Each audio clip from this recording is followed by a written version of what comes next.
Juno. The guest room door wasn't fully closed. Kay stood frozen in the hallway of her boyfriend's Gangnam apartment. Her hand still raised from where she'd been about to knock.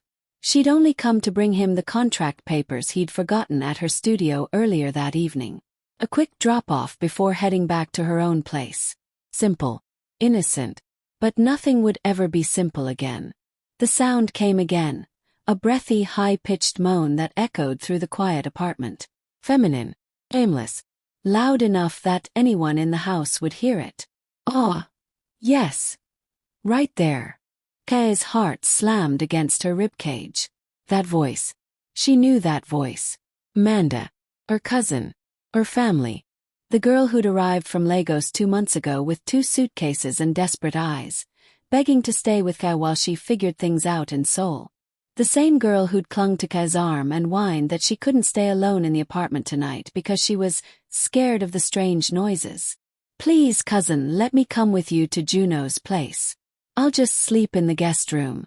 I promise I won't bother you too. And Kay, kind, trusting Kay, had said yes.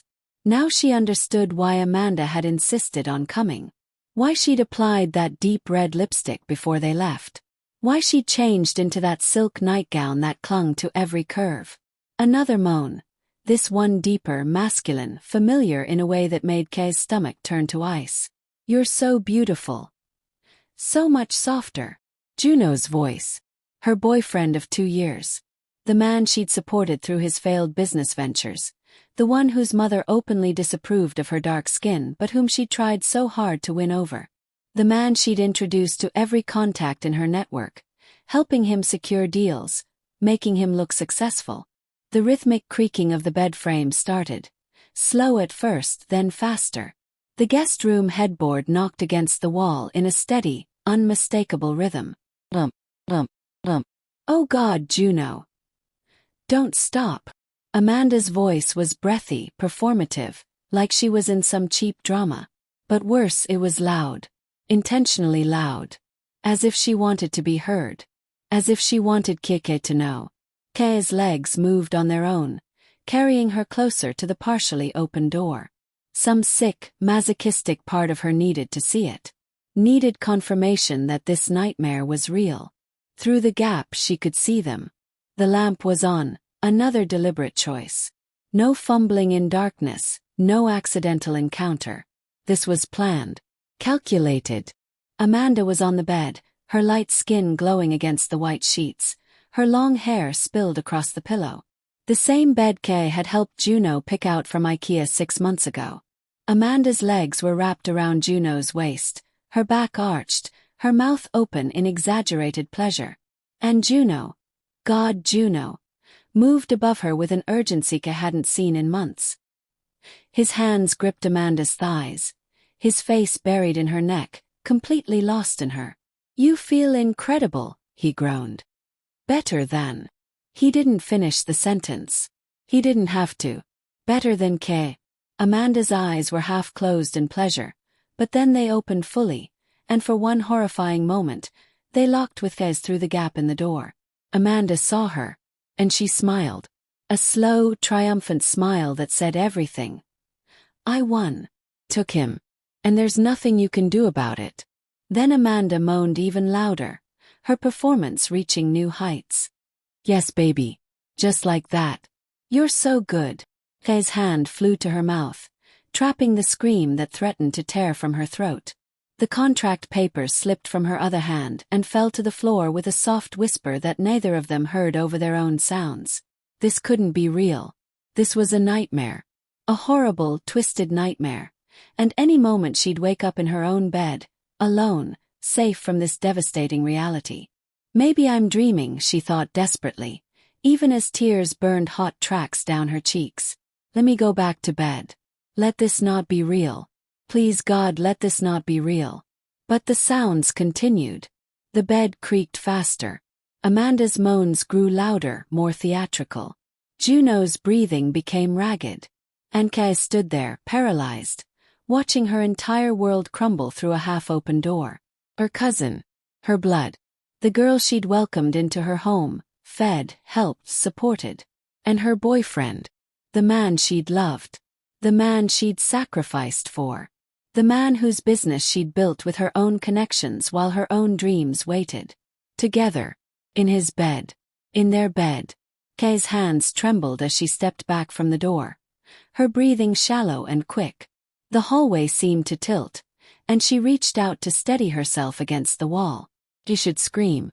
She should burst through that door and drag Amanda out by her hair. She should throw things, curse them both, make them feel even a fraction of the devastation that was tearing through her chest. But she didn't. Instead, a cold, calm clarity settled over her like frost. Her tears stopped. Her breathing slowed. Her hands stilled. She looked at them one more time through that gap. Amanda's smug expression, Juno's closed eyes, their bodies intertwined in betrayal, and she made a decision. She would watch. She would wait. She would gather evidence. And then she would destroy them both. Silently, Kay pulled out her phone and started recording. The night her heart broke was the night her revenge was born.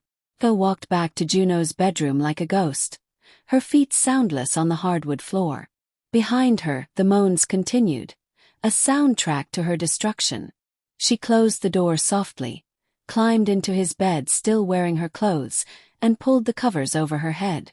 The silk sheets smelled like his cologne, that expensive Tom Ford scent she'd bought him for his birthday. And then, finally, she let herself break. The sobs came silently, her body shaking so violently she had to bite down on the pillow to keep from making noise. Tears soaked the fabric beneath her face. Her chest felt like it was caving in, ribs cracking under the weight of betrayal. How long? She wondered through the haze of pain. How many times had they done this? She thought about every smile Amanda had given her. Every "thank you, cousin," and "you're so good to me." Every morning Amanda had sat across from her at breakfast, acting innocent, while probably remembering how she'd spent the night before. Juno. God, Juno. Every "I love you" he'd whispered. Every time he'd cancelled their dates because he was tired or busy with work. Every time his kisses had felt distant, distracted. Now she knew where his energy had gone. The sounds from the guest room finally stopped around 2 a.m. I heard footsteps, Juno's, padding to the bathroom, water running. Then returning to the guest room, not to his own bedroom where she lay pretending to sleep. He didn't even check on her. When morning light crept through the curtains, Kay's eyes were swollen nearly shut, but she'd made a decision. She got up, washed her face with cold water until the puffiness reduced, and applied makeup with the precision of armor. Foundation. Concealer. Perfect neutral lip. She looked in the mirror and barely recognized the woman staring back. But that was good. That woman looked strong. Untouchable. She walked out to the kitchen where Amanda sat at the counter in one of Juno's t-shirts, eating yogurt and scrolling through her phone. Fresh-faced. Glowing. Satisfied. "Morning, cousin," Amanda said sweetly, not looking up. "You came in so late last night. I didn't even hear you." Liar. "Good morning," Kay replied, her voice steady. She poured herself coffee, her hands perfectly still. "Did you sleep well?" "Like a baby." Amanda finally looked up, and there it was again, that hint of a smirk. Testing. Waiting to see if Kiekie knew. Kay smiled. "That's good. The guest bed is comfortable." Juno emerged from his room, hair wet from a shower, avoiding Kay's eyes. "Morning," he mumbled, heading straight for his coffee. "Morning, baby," Amanda said brightly. Baby. She called him baby. Right in front of Kiekie. Juno's eyes widened slightly. "Amanda." "What?" Amanda's eyes were innocent, cruel. "Oh, sorry. I meant Juno Oppa." She giggled. "I keep mixing up Korean honorifics." Kay took a slow sip of her coffee, watching them both over the rim of her cup. Juno looked uncomfortable, guilty. Amanda looked triumphant. "I have to go," Kay said calmly, setting down her cup. "Early meeting with a client." She kissed Juno on the cheek, felt him stiffen, and walked out with her head high. The moment she got to her car, she pulled out her phone and opened the video she'd recorded. 43 seconds of damning evidence. Juno's face. Amanda's voice. The unmistakable intimacy of betrayal. She saved it in 3 different locations. Cloud. External drive. Sent it to her private email. Then she went to work. Over the next week, Keke became a detective in her own life. She watched them. Really watched them. The way Amanda touched Juno's arm when she thought Ko wasn't looking. How Juno's phone was suddenly always face down. How Amanda volunteered to run errands at the exact times Juno said he had meetings. Keke said nothing. Nothing. Suspected everything. She started taking photos. Amanda leaving the apartment in designer clothes Kay knew she couldn't afford. Gifts from Juno, no doubt. Screenshots of Amanda's Instagram stories, tagged at restaurants Juno had claimed to be too busy to take it to. She documented it all with the cold precision of someone building a legal case. But the evidence that broke her resolve came from an unexpected source. Juno's mother called.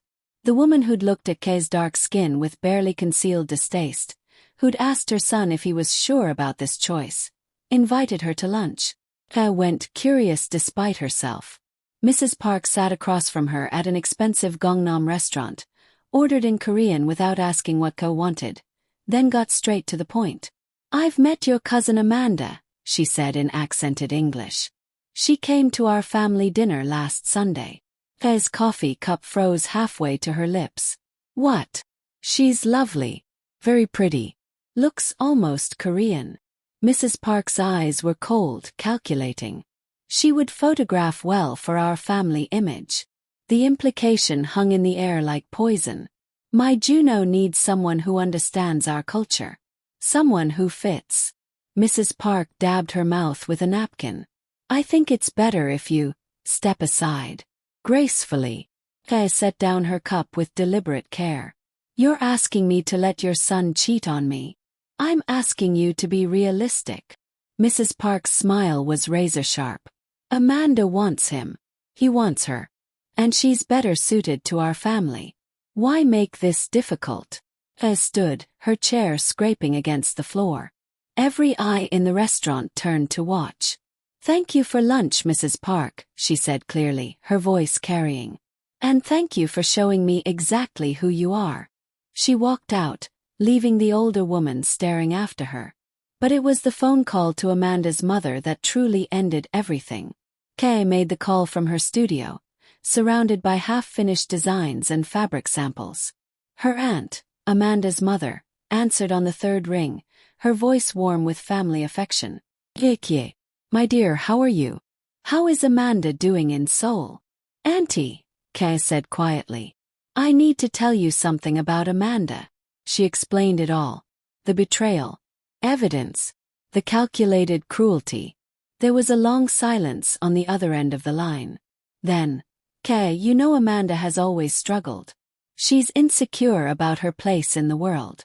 Maybe if she wants him you should let her have him." The words hit like a physical blow. "What?" Kay whispered. "You're successful. Beautiful. You'll find someone else easily. But Amanda needs this. She needs to feel chosen. Special." Her aunt sighed. "Can't you just be the bigger person? For family." Family. The word that had kept Kike silent. The word that had made her open her home, her life, her relationships to people who would destroy her without hesitation.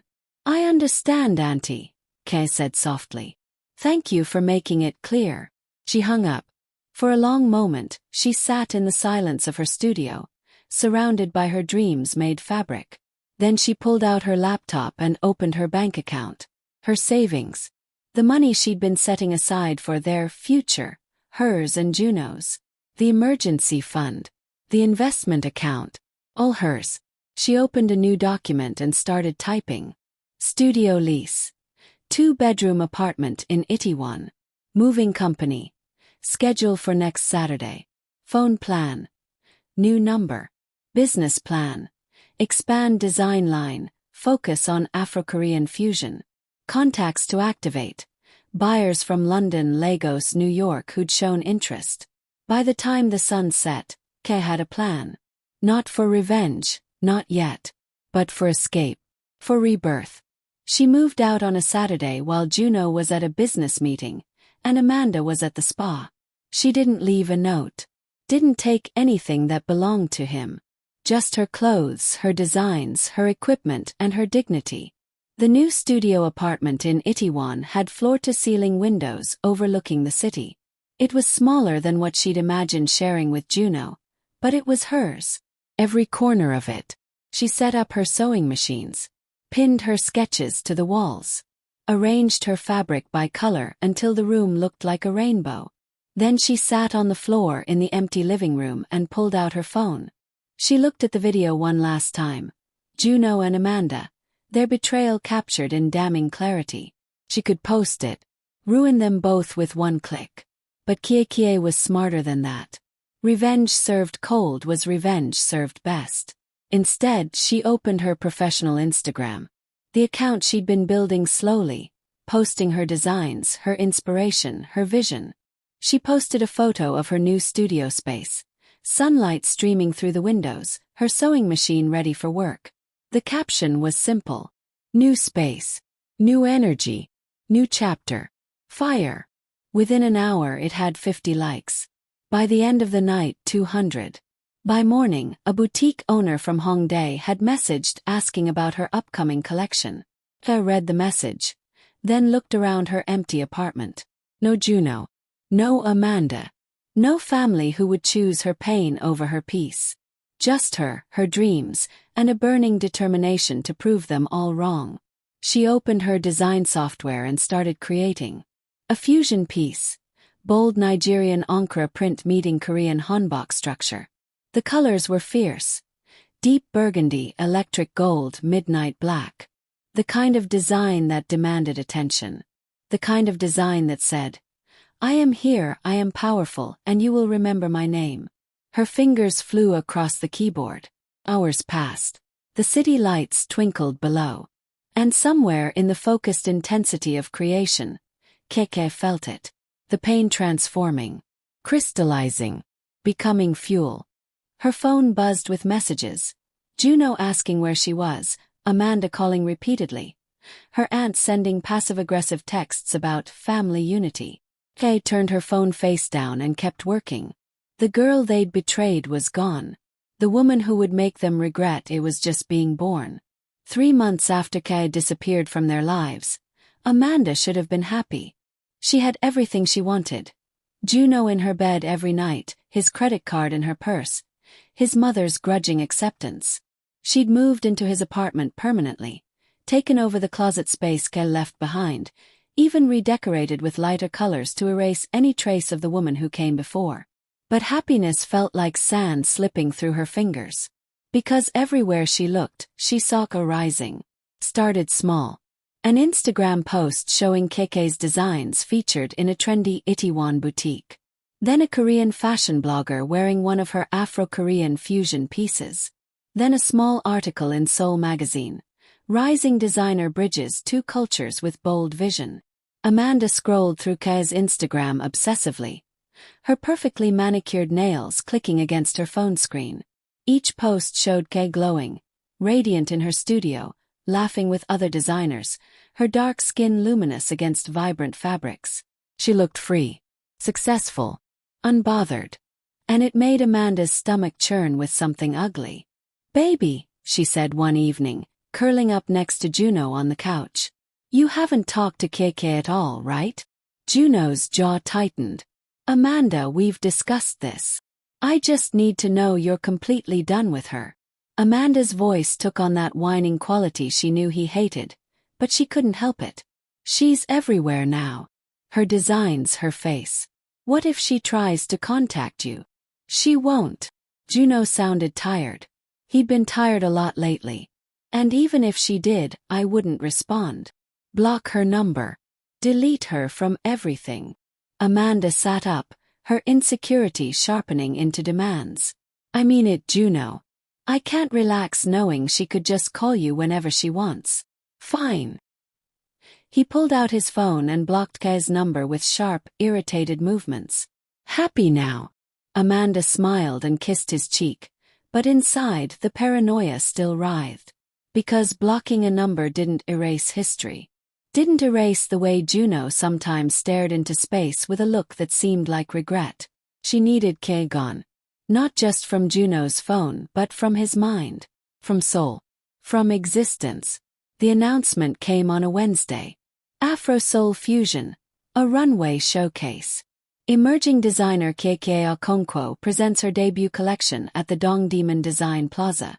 A celebration of African and Korean cultures intertwined. September 15th, 7 p.m. Amanda stared at the Instagram post, her heart racing. The flyer was gorgeous.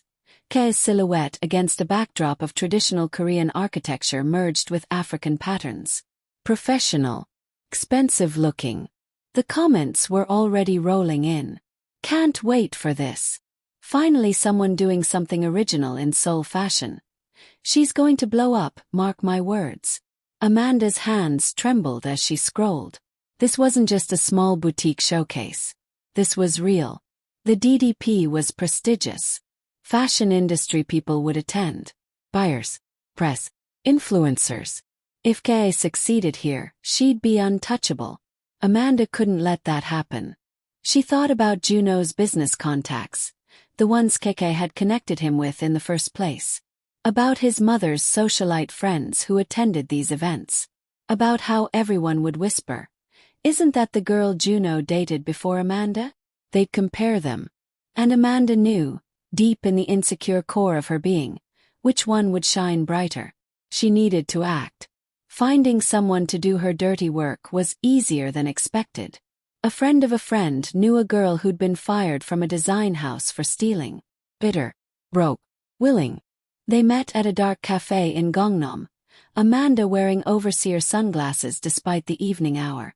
"I need you to get into the DDP on September 14th, Amanda said, sliding an envelope across the table. "The night before the show. There will be a piece, the final look, the showstopper. Probably on a dress form, probably covered." The girl Mina raised an eyebrow. "And destroy it. I don't care how. Scissors, bleach, rip it apart. Just make sure it can't be worn." "That's insane. The security. There's 50,000 won in that envelope. There'll be another 50 when it's done." Amanda leaned forward. "I have a friend who works building maintenance. She'll get you in through the service entrance at midnight. You'll have 20 minutes. Mina stared at the envelope, then at Amanda. "Why? Does it matter?" "Oz." Then Mina took the money. "Text me the details." Kay had never worked so hard in her life. The collection was everything. 15 pieces that told a story of diaspora, belonging and beauty. Traditional Korean hanbok structures in bold African prints. Modern silhouettes with traditional embroidery. Each piece was a conversation between her two worlds. But the finale piece, the dress she'd poured 3 months of soul into, was her masterpiece. A floor-length gown that merged a hanbok's elegant lines with the vibrant geometry of Nigerian Ankara fabric. Hand-embroidered with gold thread that caught the light like fire. The kind of dress that would photograph beautifully, that would make people stop and stare. Her friend Yuna, a fellow designer, had been helping her prepare all week. "This is going to change everything for you," Yuna said, carefully steaming the masterpiece dress. "I can feel it." He smiled, exhausted but hopeful. "I just want people to see it. To understand what I'm trying to say. They will. Trust me." They worked until 11 p.m. the night before the show, then locked everything securely in the DDP's backstage area. The venue coordinator assured them the space would be monitored overnight. He went home and slept dreamlessly for the first time in months. The phone call came at 6 a.m. "Kieke." Yuna's voice was shaking. "You need to get to the DDP. Now." He's heart dropped. "What's wrong?" "Just come. Please." She threw on clothes and took a taxi, her mind spiraling through possibilities. Lost shipment. Venue issues. Technical problems. Nothing prepared her for what she found. The backstage area was chaos. Security guards, the venue coordinator looking devastated, and in the center of it all, her masterpiece dress. Or what was left of it. The fabric had been shredded. Long cuts ran through the embroidered sections, destroying hours of intricate work. Someone had poured something dark, coffee, ink, across the bodice. The gold thread was torn away in places, leaving ragged holes. It was ruined. Completely, utterly ruined. Kaya's knees gave out. She sank to the floor, her hands hovering over the destroyed fabric, afraid to touch it. Afraid that touching it would make it real. "No," she whispered. "No, no, no." Yuna knelt beside her, tears streaming down her face. Security footage shows someone came in through the service entrance at midnight. They're reviewing it now, but the show is in 13 hours. Kaya's voice was hollow. This was the finale. This was everything. She'd spent 3 months on this dress. Every stitch perfect. Every detail intentional. It was supposed to be her statement, her proof that she belonged in this industry. And now it was garbage. Kaya picked up a shredded piece of fabric and felt something break inside her. The tears came then, hot and angry and devastated. She'd survived betrayal, abandonment, and heartbreak. She'd built herself back up from nothing. But this felt like the universe telling her she'd never be enough. "I can't do this," she sobbed. "I can't do the show without it. I don't have time to, I can't." Yuna grabbed her shoulders. "Look at me. Kaya, look at me." Kaya raised her tear-stained face. "We have 13 hours, Yuna said fiercely. "I'm calling everyone I know. Every designer, every seamstress who owes me a favor. We're going to rebuild this. It's impossible. So was leaving your cheating boyfriend and starting over in a new studio. So was creating this entire collection by yourself." Yuna stood, pulling Ka up with her. "You're Kaya Konkwo. You don't quit." Within an hour, Yuna had assembled a team. 5 designers arrived with their kits. 2 brought extra fabric, not identical to the original but close enough. 1 brought her industrial sewing machine. Another brought enough coffee to fuel a small army. They worked like surgeons, salvaging what could be saved, reconstructing what couldn't. The design evolved as they worked. Different but still powerful. Maybe even more powerful because of the collective hands that created it. Kaya worked through her tears, through her exhaustion, through the voice in her head that whispered she should just give up. At 5 p.m., 2 hours before the show, they finished. The new dress wasn't identical to her original vision. The fabric was slightly different. Some of the gold embroidery was replaced with bronze. The silhouette had been modified out of necessity. But it was stunning. Raw and fierce and real. "It's perfect," Yuna said, her voice thick with emotion. Kaya touched the fabric gently, reverently. "It's better than perfect. It's survived." The runway show started at 7 p.m. sharp. The DDP was packed. Buyers, press, influencers, and Seoul's fashion elite filled the seats. Kaya peeked from backstage and felt her stomach flip. This was it. Everything she'd worked for. The lights dimmed. Music started. A fusion of Afrobeat and traditional Korean instruments. The first model walked out in Keke's opening piece, and the crowd murmured with appreciation. Then the second, third. Each piece building on the last, telling the story of 2 cultures in conversation. By the 8th look, people were taking notes. By the 12th, they were taking photos. And then came the finale. The music swelled. The lights shifted to warm gold.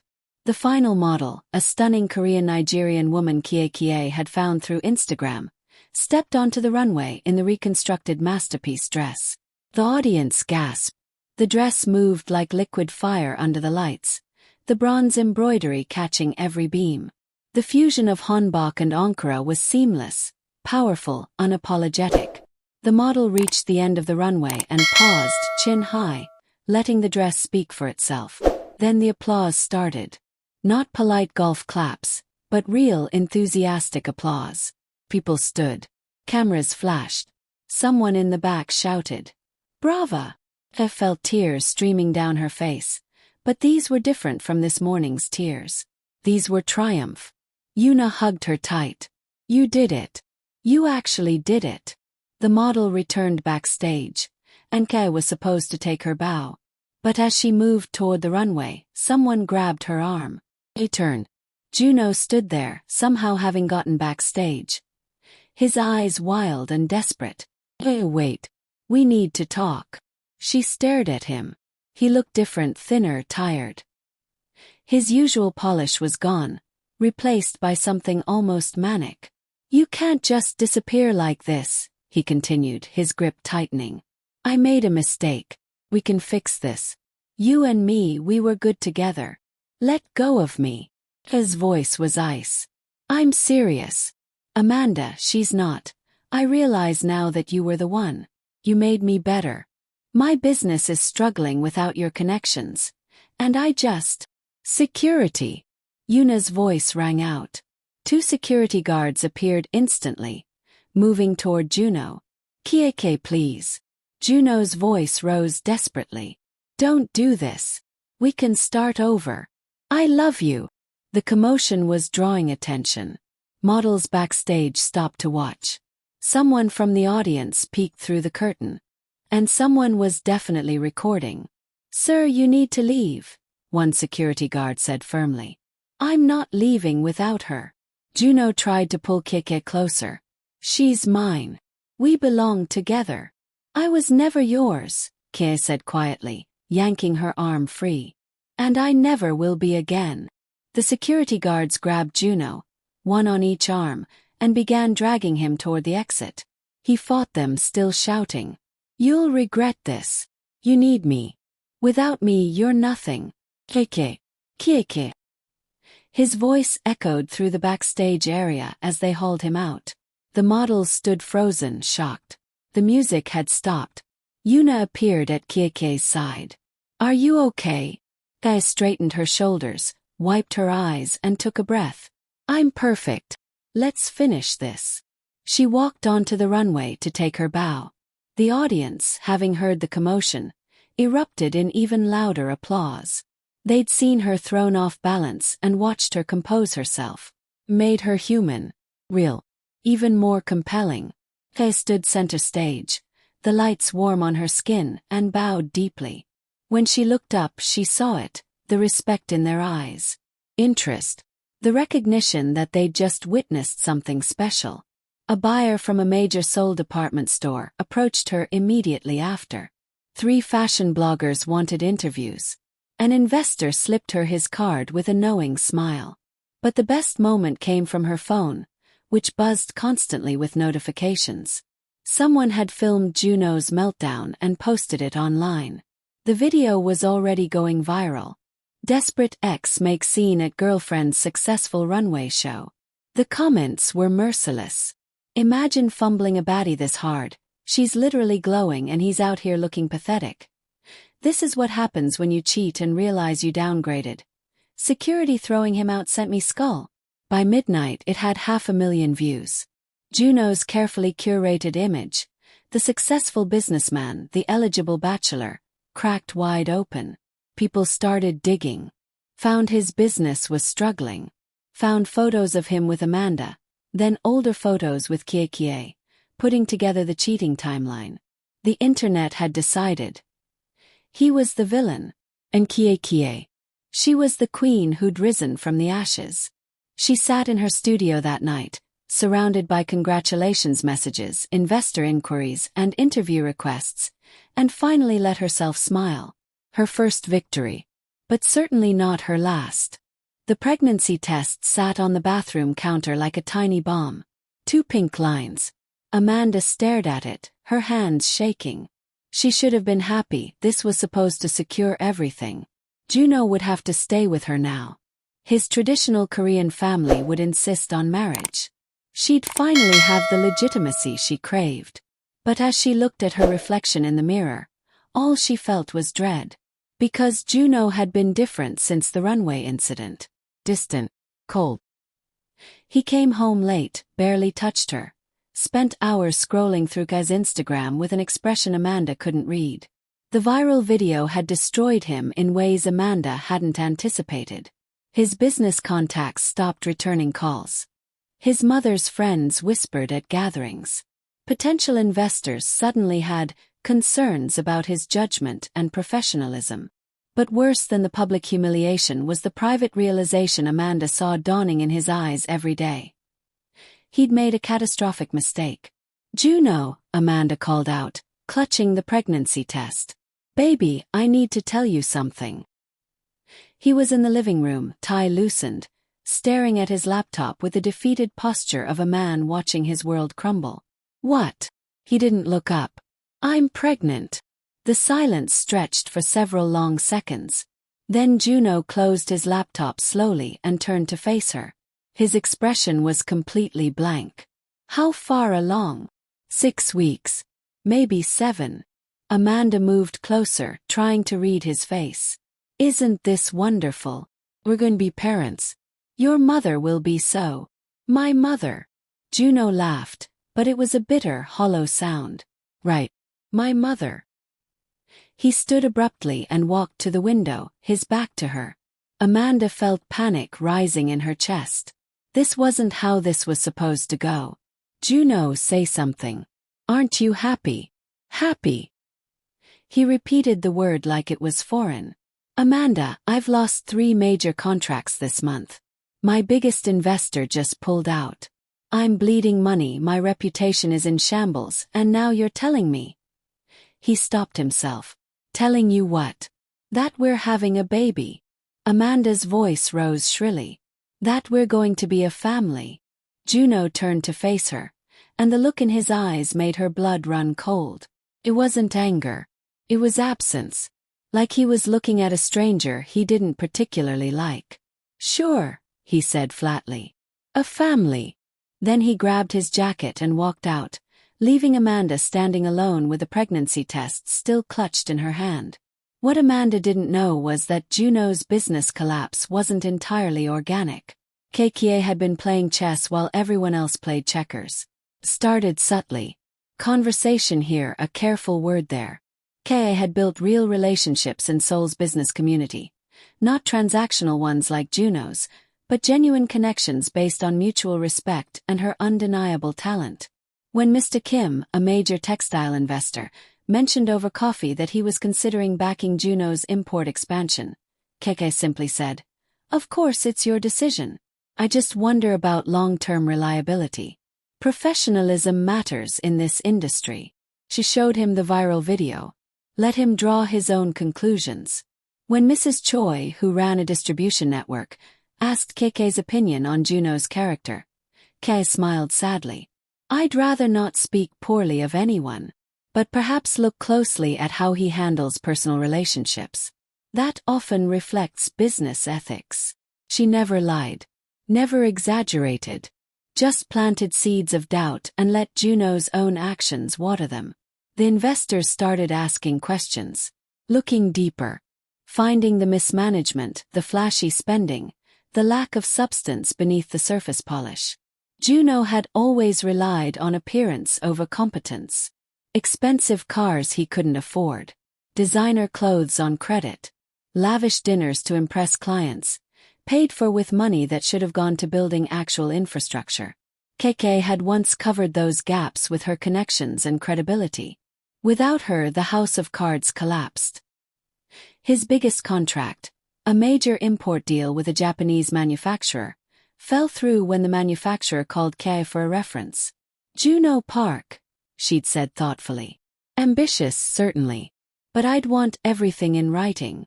Very detailed writing. And maybe a lawyer review the terms carefully." The deal died within a week.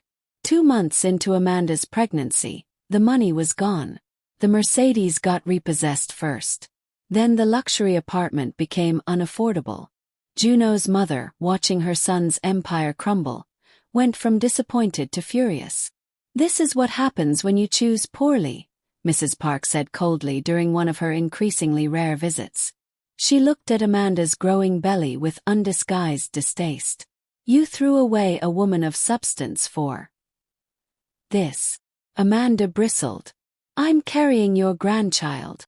A grandchild born from betrayal and deception." Mrs. Park's voice could have frozen fire. "Do you think that brings honor to our family? Your son wanted me. My son is a fool. But you, Mrs. Park stepped closer, her eyes hard.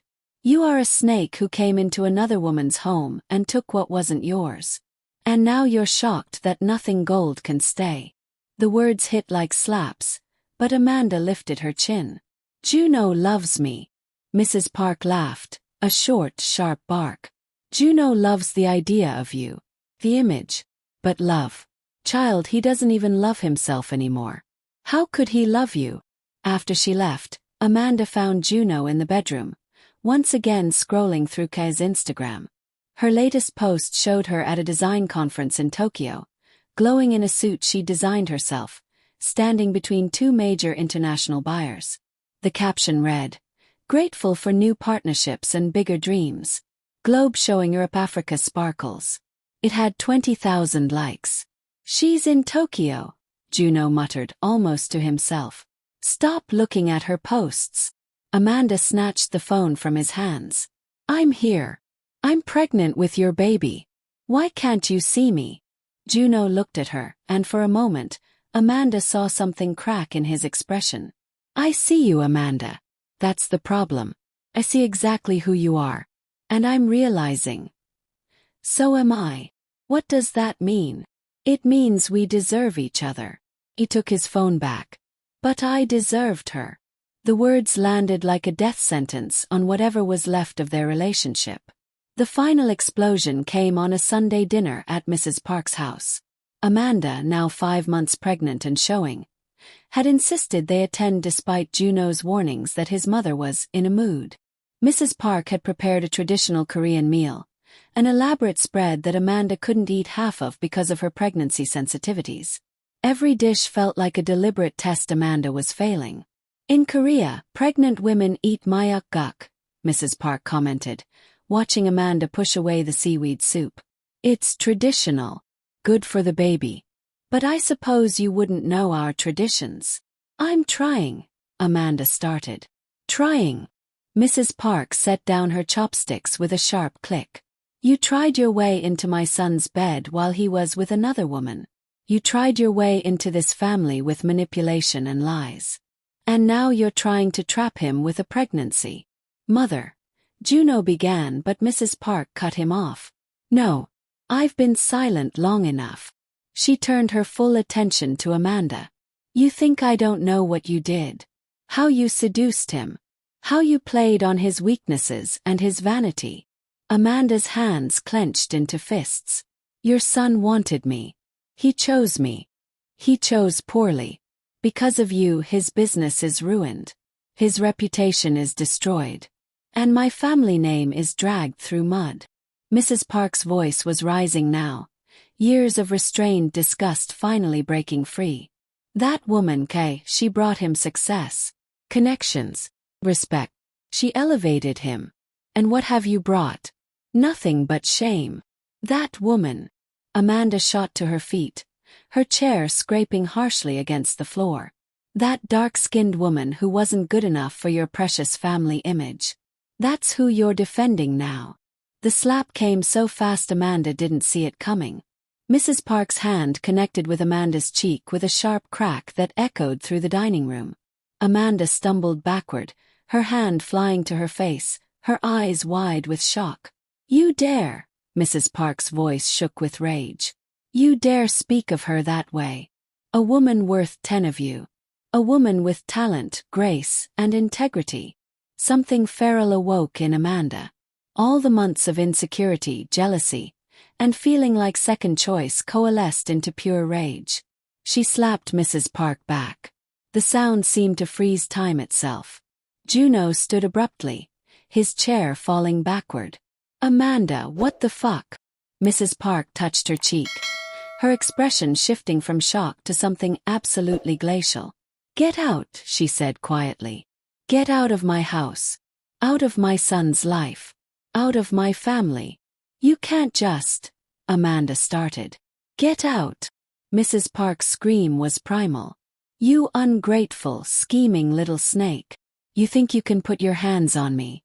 In my own home. He turned to Juno. If you don't remove her from my sight in the next 10 seconds, I will call the police and have her arrested for assault. and I will cut you off completely. No more help. No more money. No more family. Juno looked between his mother and Amanda saw the calculation in his eyes. Saw him weighing his options. Saw him choose. "Let's go," he said to Amanda, grabbing her arm roughly. "Juno. Now." He practically dragged her out of the house. They got into his beat-up replacement car, a used Hyundai that was a far cry from the repossessed Mercedes, and drove in thick silence. "I can't believe she hit me," Amanda finally said, her voice trembling. "I'm pregnant." "She hit a pregnant woman. You hit her first." Juno's voice was dead. "After she hit me. She's my mother, Amanda." Juno pulled over suddenly, the car jerking to a stop on a random street. He turned to face her, and the exhaustion in his expression was profound. "She's my mother and you slapped her. Do you understand what you've done? She deserved it." "No." Juno's laugh was broken. "No, Amanda. You don't get it. That was it. That was the last thread connecting me to my family, to their money, to any chance of rebuilding what I lost. And you just severed it. We don't need them. We have each other. We have nothing." The words exploded out of him. "I have nothing. My business is dead, my reputation is ruined, my mother just disowned me, and I'm trapped with a woman I don't even." He stopped himself, but the damage was done. "A woman you don't even what?" Amanda's voice was small, terrified. Juno stared straight ahead through the windshield. "A woman I don't even know why I chose." The truth hung between them like poison gas. "I'm pregnant with your child," Amanda whispered. "I know. Doesn't that mean anything?" Juno closed his eyes. "It means I'm trapped. It means we're both trapped in a life neither of us really wanted. It means I traded everything. My business, my family, my self-respect, and the only woman who actually gave a damn about me. For what? For this." He gestured vaguely at the two of them, the cheap car, the shambles of their existence. Amanda felt tears streaming down her face. "You're saying you regret me. I'm saying I regret everything. Every choice that led here. Every moment of weakness and vanity that made me think you were what I wanted." He opened his eyes and looked at her, and there was nothing in his gaze but hollow resignation. "I'm saying that Keke is in Tokyo building an empire, and I'm sitting in a car I can barely afford with a woman I can barely stand, about to be a father when I can barely feed myself." "Then leave," Amanda spat, her sadness curdling into anger. "Just leave if I'm so unbearable." "And go where? Do what?" Juno laughed bitterly. "My mother meant what she said. I'm cut off. Financially, socially, everything. And nobody in Seoul's business community will touch me after what happened at that runway show. Kei made sure of that." "Kieke." Amanda nearly screamed the name. "Always fucking Kei. She's gone. She left. Why can't you let her go?" "Because she was the best thing that ever happened to me. And I was too stupid and shallow to realize it until it was too late."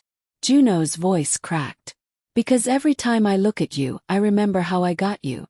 And it makes me sick." The words shattered what was left of Amanda's delusions. She sat in the passenger seat, pregnant and unwanted, realizing with horrible clarity that she'd won nothing at all. She'd gotten the man. But she'd lost everything else, including whatever pride she might have had. Juno started the car again and drove them back to the small, shabby apartment they'd moved into after losing the nice one. It was in a neighborhood Amanda would have sneered at 6 months ago, the kind of place she'd imagined herself escaping, not ending up in. When they got inside, Juno went straight to the bedroom and closed the door. Amanda stood in the living room, hand on her swollen belly, and looked around at her new reality. Cheap furniture, peeling wallpaper, the sound of neighbors arguing through thin walls. She pulled out her phone and opened Instagram, a masochistic habit she couldn't break. Kei's latest story showed her at a fancy Tokyo restaurant, toasting with the international buyers, her smile radiant and genuine. The next story was a boomerang of a hotel room window overlooking Tokyo's glittering skyline, captioned simply, "Room with a view." Amanda looked at her own view, a brick wall and a dumpster. She'd spent so much time trying to destroy Kay, trying to take what was hers, trying to win. But as she stood alone in that shabby apartment, pregnant by a man who regretted her, cut off from his family, struggling financially, and socially exiled, Amanda finally understood the truth. Kay had already won. The game had been over before Amanda even realized they were playing. And karma, it turned out, was far more creative than simple revenge. The eviction notice came on a Tuesday morning. Amanda stared at the paper taped to their apartment door. 7 months pregnant and swollen in ways that had nothing to do with the baby. Her face was puffy from crying and bad sleep. Her hair, once meticulously maintained, hung limp and unwashed.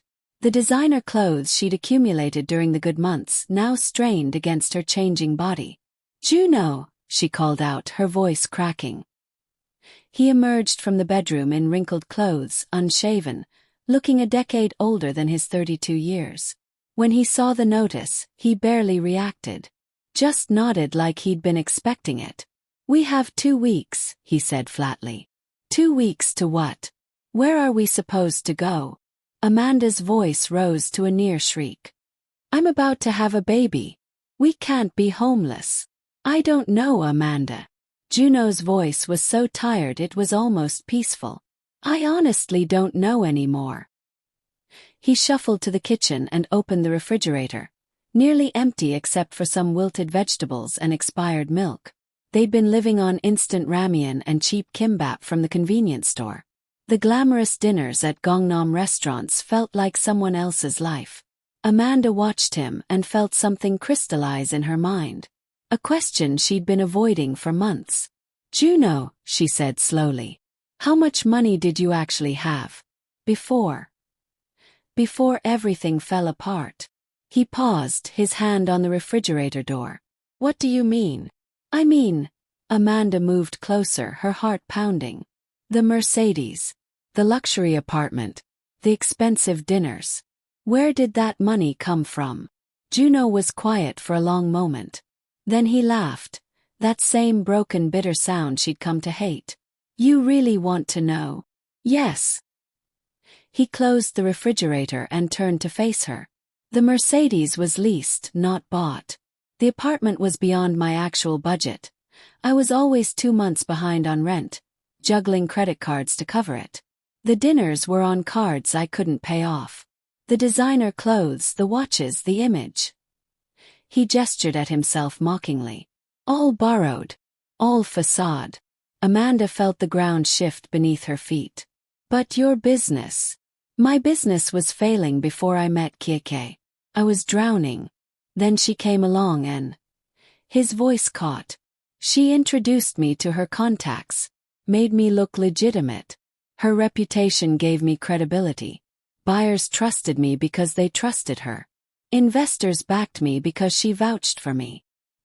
He sank into a chair, his head in his hands. "I was never the successful businessman you thought I was, Amanda. I was a fraud in a nice suit, and Kay was the only thing holding it together. She was my success. When she left, there was nothing underneath. Just debt and delusion." Amanda's legs felt weak. She gripped the counter for support. "You're saying you were never rich?" "I was never rich." Juno looked up at her, his eyes hollow. "I just looked rich. And you fell for the same illusion I was selling everyone else." The realization hit Amanda like a physical blow. She'd destroyed her relationship with Kay, betrayed her own family, compromised every value she claimed to have, for a man who was essentially broke. She'd traded gold for fool's gold and hadn't even realized it. "But your mother, the family money." "My mother has money. You don't." "She gave me a small allowance, which I spent trying to look like I didn't need it." Juno laughed again. "The irony is, if I'd stayed with Kay, eventually I might have actually become successful. She was building something real. But I wanted the shortcut. Wanted to look powerful without doing the work." He stood and walked to the window, staring out at nothing. "And you wanted the image too, didn't you? The Korean boyfriend, the fantasy of being chosen over the dark-skinned girl, the Instagram-perfect life. We were both chasing appearances. That's why we fit. Amanda felt nauseous, and it had nothing to do with pregnancy. So everything was a lie. Not a lie. Just not the truth. Juno turned back to her. The real version of me is this. He gestured at the shabby apartment. His unkempt appearance, the eviction notice.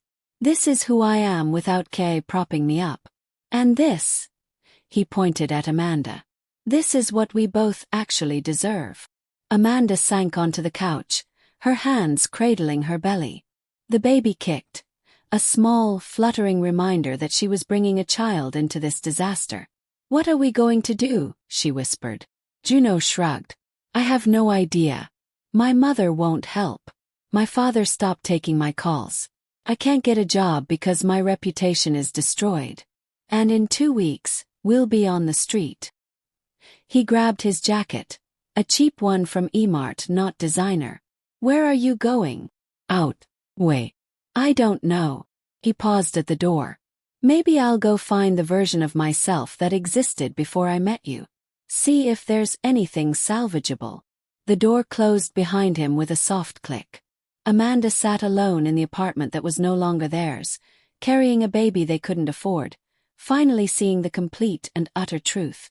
She'd won nothing. She'd lost everything. And the woman she'd tried to destroy was soaring while Amanda drowned. Meanwhile, across the city in the upscale Cheongdam-dong district, Kay was at the gym. Not because she was stressed or trying to prove anything. Simply because it had become part of her routine, a healthy way to start her mornings before diving into the beautiful chaos of running an expanding fashion brand. She was on the treadmill, earbuds in, lost in the rhythm of her run, when she felt someone's presence beside her. She glanced over. The man on the next treadmill was probably in his early 40s, fit in the way that suggested discipline rather than vanity. Salt and pepper hair, kind eyes, an expensive but understated watch. He wasn't staring at her, wasn't trying to catch her attention, just running at a steady pace, focused on his own workout. Kay returned to her run, thinking nothing of it. It was only when she finished and went to grab her water bottle that he spoke. "Excuse me," he said in perfect English with a slight Korean accent. "You're Kiekea Konkwo, aren't you?" He turned surprised. "Yes." He smiled, genuine and warm. "I thought so. I saw your Tokyo showcase last month. The Afro-Korean fusion collection. It was remarkable." "You were in Tokyo?" I asked, intrigued despite herself. "Business trip. A colleague dragged me to the fashion show. Not usually my scene, but I'm glad she did. Your work is exceptional. The way you merged two distinct cultural aesthetics without losing the integrity of either." He shook his head appreciatively. "That takes real vision." Kay felt herself smiling. Genuine compliments on her work always touched her. "Thank you. That means a lot. I'm Daniel Kong, by the way." He extended his hand. "I run an investment firm focused on emerging creative industries." "But you already knew that." She shook his hand. Firm grip, confident but not aggressive.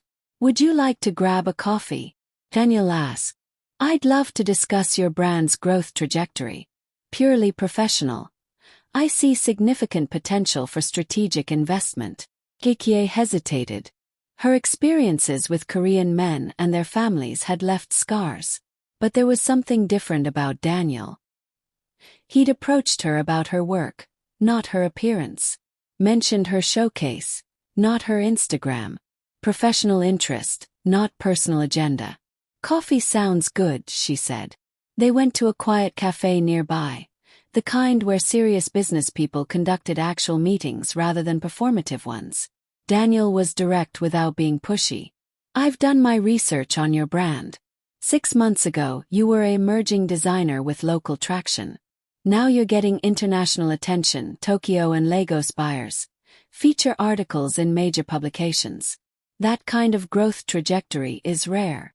"I've worked hard," Kie said simply. "I can see that. But hard work needs capital to scale." He pulled out a tablet, showing her projections. With proper investment, you could expand production, open a flagship store, attend international fashion weeks. The demand is there. The talent is obviously there. You just need resources. They talked for 2 hours. Daniel asked intelligent questions about her design philosophy, her target market, her 5-year vision. He understood the business side of fashion in a way that impressed her. "I'd like to invest in your brand," he said finally. "Not as a takeover, but as a partner. You maintain creative control and majority ownership. I provide capital and business infrastructure." Kekie studied him carefully. "Why? What do you get out of this?" "Return on investment, hopefully." Daniel smiled. "But also the satisfaction of supporting something meaningful. I've spent 20 years investing in tech startups and real estate. Profitable but soulless. Your work has soul. That matters to me. Can I think about it?" "Of course. Take your time. Do your due diligence on me and my firm." He slid a business card across the table. "No pressure." As Kay looked at the card, she realized something. This was what real success looked like. Not flashy cars and fake designer lifestyle, but actual capital, professional respect, strategic growth. This was what Juno had pretended to be but never was. Over the next few weeks, Keke did research Daniel's firm. Impeccable reputation. Successful track record. No scandals, no controversies. His personal life was equally solid. Divorced amicably 3 years ago, 1 adult daughter studying abroad, respected in both Korean and international business communities. They met several more times, always professional, always focused on business. But somewhere between the contract negotiations and brand strategy sessions, Kie noticed other things.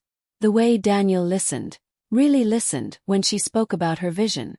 How he asked about her Nigerian heritage with genuine curiosity, not fetishization. How he never once mentioned her skin tone or compared her to anyone else. How he ordered food she could actually eat, remembering her preferences from previous meetings. "You're very detail-oriented," she commented one evening over dinner that had somehow evolved from a business meeting into something more. "Important things deserve attention," Daniel said simply. "And you're building something important." He paused, then added with careful honesty. "Also, I should probably mention that my interest isn't entirely professional anymore. But I wanted the business relationship established first. So you'd know I respect your work before anything else." Kekie appreciated the directness. "Your timing is noted and appreciated." "Good." Daniel smiled. "Because I'd like to take you to dinner sometime. Actually dinner.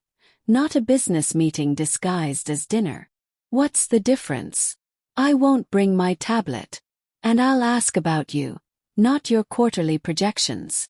He laughed. A real, genuine laugh that felt foreign after so many months of guardedness. "Okay. Actual dinner. But you should know I have significant trust issues with Korean men and their families." "Understandable.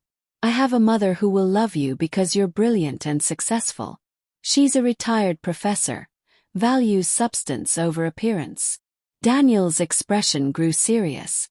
"And for what it's worth, I'm interested in Kaya the woman, not Kaya the accessory." "There's a difference." "There is," Keke agreed softly. Their actual first date happened the following week. Daniel took her to a rooftop restaurant with a view of Seoul's glittering skyline, expensive but not showy. He asked about her childhood in Lagos, her family, her dreams beyond fashion. "I want to build something that lasts," Kie said. "Not just a brand but a legacy. I want young African girls and Korean girls to see my work and think, I can create something beautiful that honors all of who I am." Daniel reached across the table and took her hand. "Then let's build that together." It wasn't a grand declaration or a dramatic gesture. Just a quiet promise from someone who actually had the resources and integrity to keep it. He looked at their joined hands.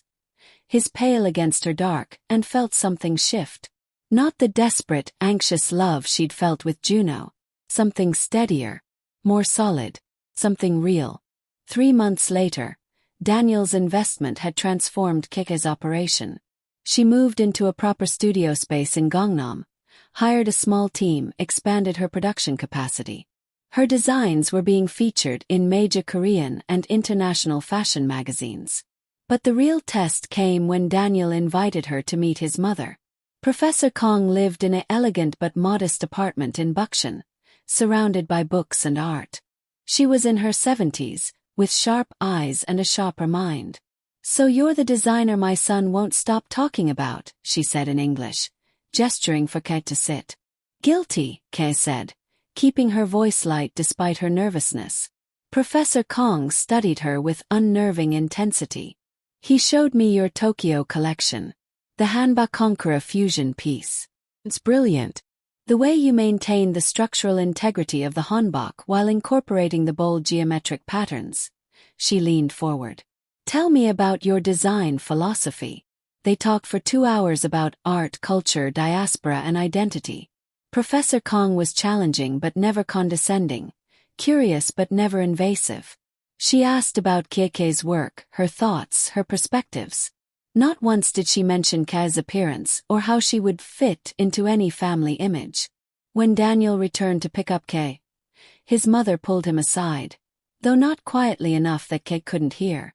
"I like her. She's intelligent, talented, and has substance. Don't mess this up." Daniel grinned. "I'll try not to, Iyama." In the car, Ke felt tears prickling her eyes. "Your mother actually likes me. For me. Of course she does. You're exceptional." Daniel glanced at her with concern. "Did you think she wouldn't?" Ke thought about Mrs. Park's cold disapproval, the constant comparisons, the feeling of never being enough. "Past experience suggested otherwise," she said quietly. Daniel pulled over and turned to face her. "Kie, I need you to understand something. My mother raised me to value character, intelligence, and integrity. Your skin color, your nationality, your anything external, those aren't factors in your worth. They're just parts of who you are. Beautiful parts, but not the sum total." He touched her face gently. "I'm falling in love with you because you're brilliant, driven, kind, and talented. Because you light up when you talk about design.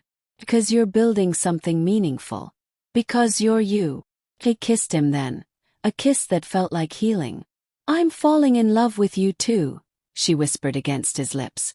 6 months after that first meeting at the gym, Keke was preparing for her biggest show yet. Seoul Fashion Week had invited her to showcase a full collection. Prime slot, major venue, international press coverage. This wasn't just a career milestone. This was a rival.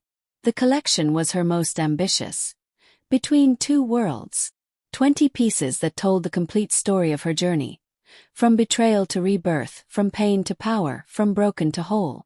The finale piece was a masterpiece that had taken 4 months to create.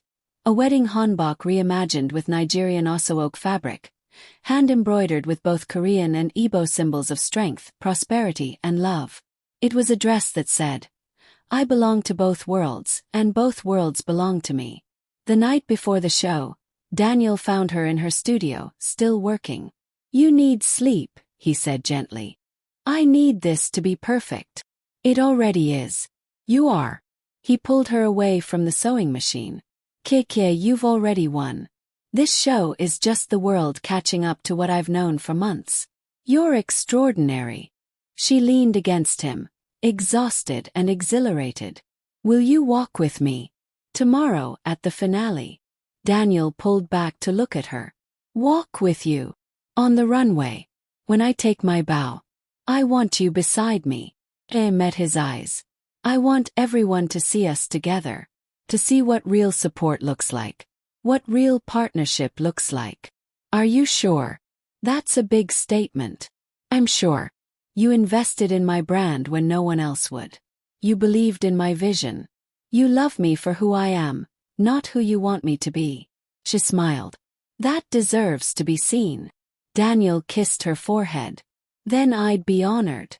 Seoul Fashion Week's main venue was packed beyond capacity. Buyers from New York, London, Paris, and Lagos. Major fashion journalists. Korean celebrities. Industry insiders. Everyone who mattered in fashion had come to see Keke Okonkwo's collection. Backstage was controlled chaos. Models, makeup artists, dressers, all moving in synchronized precision. Keke stood in the center of it, calm in the eye of the storm. Her phone buzzed. A message from Yuna. "You've got this, Queen." About to change the game. Another from Daniel. Watching from the front row. "So proud of you." And then, unexpectedly, one from an unknown number. "I'll be there tonight. I need to see you. J. Juno." Kei stared at the message, felt absolutely nothing and deleted it. He was irrelevant now. A footnote in a chapter she'd already closed. The lights dimmed. The music started. A fusion composition she'd commissioned specifically for this show. Afrobeat drums meeting traditional Korean gaegeum strings. The first model walked out. The audience gasped. The opening piece was a structured blazer in bold Ankara print, paired with wide-leg trousers that had the clean lines of Korean menswear. Masculine and feminine. African and Asian. Powerful. Each subsequent piece built on the theme. Kei watched from backstage on the monitor, seeing her vision come to life. Seeing the audience lean forward, captivated. Seeing fashion journalists frantically taking notes. Piece after piece, the story unfolded. Struggle, transformation, triumph. By the 15th look, the audience was completely silent, the kind of silence that meant they were witnessing something significant. And then came the finale. The music swelled. The lights shifted to warm gold. The final model emerged in the wedding hanbok, a vision in ivory oseoak silk and traditional Korean structure. The embroidery caught the light like stars. The silhouette was both traditional and revolutionary. She walked the entire runway in that dress, and the audience erupted in applause before she even reached the end. But Kei wasn't done.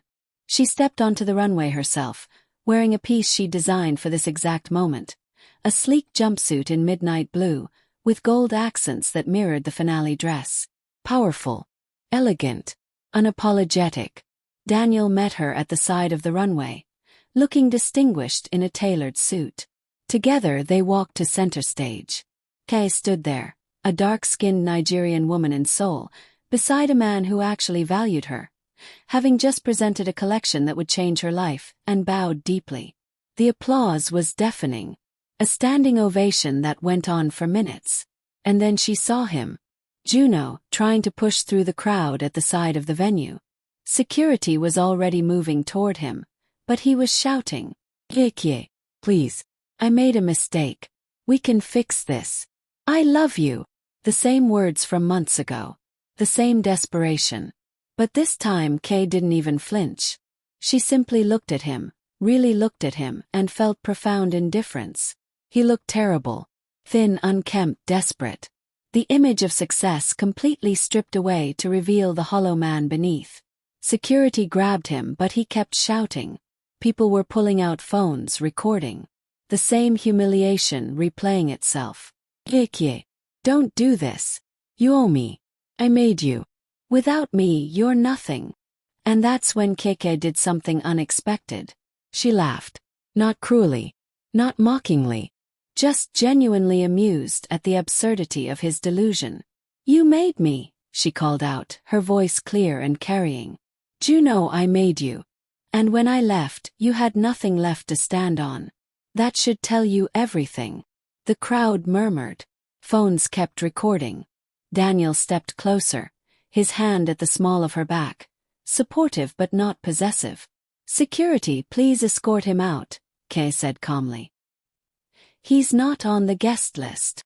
As they dragged Juno away, still shouting, still grasping, the crowd actually applauded.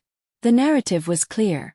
The desperate ex, the woman who'd outgrown him, the public meltdown. By the time the show ended, the video had already gone viral. Fashion designer's ex causes seen at Seoul Fashion Week again. The comments were merciless. This man really thought he was the prize. She literally glowed up and left him in the dust. "I made you so you made nothing. Security throwing him out twice is sending me." Meanwhile she's with a man who actually supports her vision. We love to see it. But Kay wasn't focused on Juno or the drama. She was surrounded by buyers wanting to place orders, investors interested in expansion, magazine editors requesting interviews, a representative from Lagos Fashion Week inviting her to headline their next show. Daniel stayed by her side through it all, never demanding attention but always supportive when she reached for his hand. At the after-party, Professor Kong approached Kay with champagne and a rare smile. "That was exceptional, dear. You've created something truly meaningful." "Thank you, Professor. Call me Iamoni," the older woman said warmly. "I think we're past formalities." "Iamoni, mother." Kay felt tears prick her eyes. Acceptance. Real acceptance, not based on how she looked or what she could provide, but on who she was. Across the city, in a tiny apartment that still wasn't technically theirs, Amanda sat on the couch watching the viral video for the 100th time. She was 9 months pregnant, swollen and miserable. Juno hadn't come home in 2 days.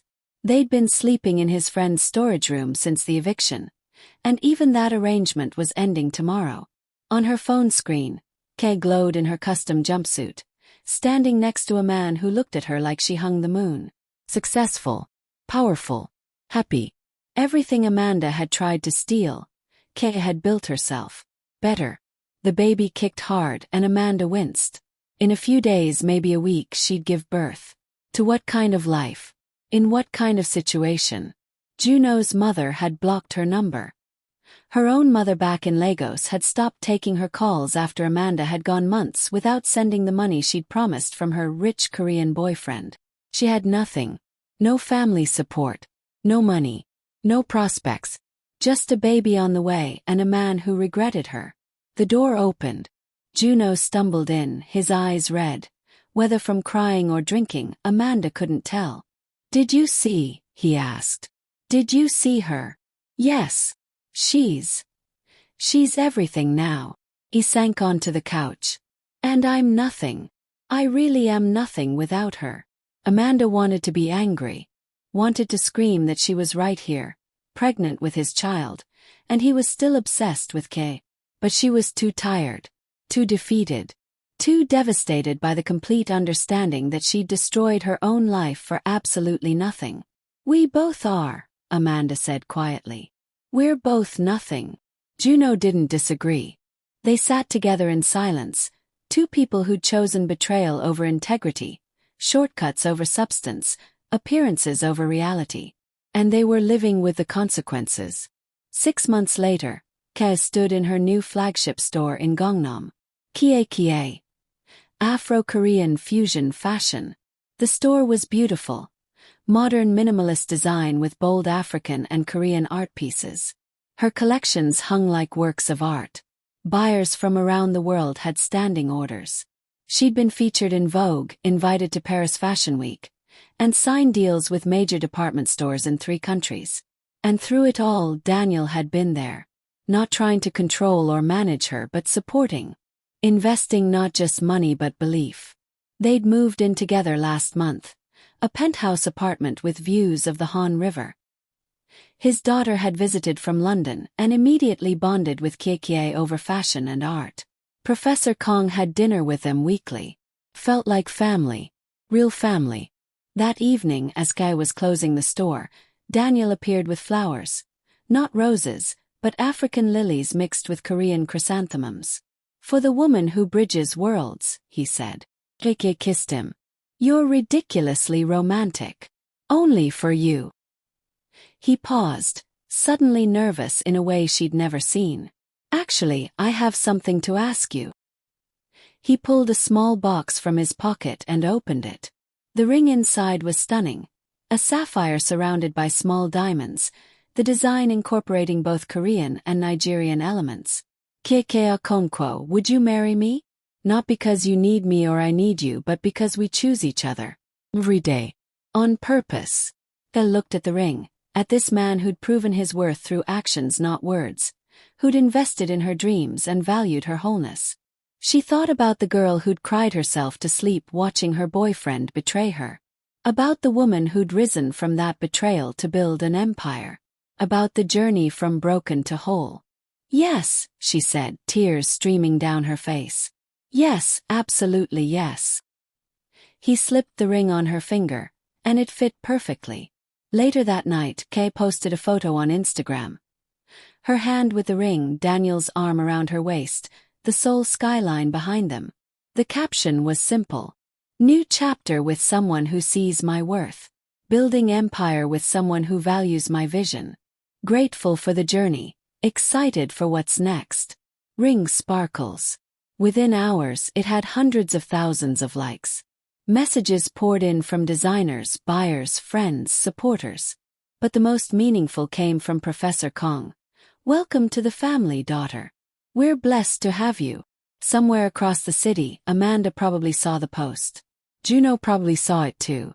But Kay didn't think about them anymore. They were characters in a story she'd already finished writing. She had new stories to tell now. Better stories. Stories where she was the heroine who'd saved herself, built her own empire, and found love that honored rather than diminished her. The dark-skinned girl had won. Not through revenge or destruction, but through the simple act of refusing to shrink, continuing to grow, and choosing to become so successful that her betrayers became irrelevant. And that, Kay thought as Daniel pulled her close and whispered promises of their future, was the sweetest victory of all. Prologue. 2 years later, KK and Daniel married in Lagos during Fashion Week. The wedding was a fusion ceremony. Korean and Nigerian traditions intertwined, just like her designs. Professor Kong wore custom ankara. Daniel wore a traditional Nigerian agbada with Korean design elements. KK's dress was her own creation, a masterpiece that had been featured in every major fashion magazine before the wedding even happened. Her brand was now international. Stores in Seoul, Lagos, London, and New York. A collaboration with a major Korean luxury brand. A documentary about her journey in production. And somewhere in a small apartment in a cheap neighborhood, Amanda lived as a single mother. Juno had left 8 months after the baby was born, unable to handle the reality of fatherhood and poverty. His family never acknowledged the child. Amanda worked multiple jobs to survive, scrolling through Kay's Instagram late at night with a mixture of envy and regret so profound it had become part of her identity. She'd learned the hard way. You can take something that isn't yours, but you can't make it valuable. You can steal a man, but you can't make him yours. You can destroy someone's relationship, but you can't build your own on that foundation. The universe has a way of balancing scales. And Kie, she was busy building, creating, loving, living. The girl who'd been betrayed had become the woman who couldn't be broken. And that was the best revenge of all.